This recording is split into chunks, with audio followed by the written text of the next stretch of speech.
Hey guys. Hvis I kan forstå dansk, så må jeg gerne lige sige det på dansk.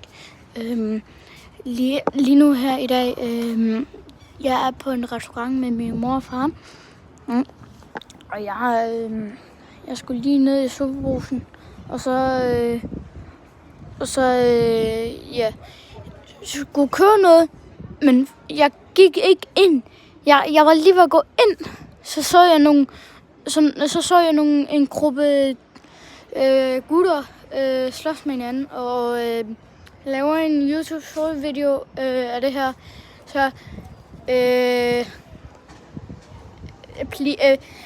please tilmelde det her til politiet.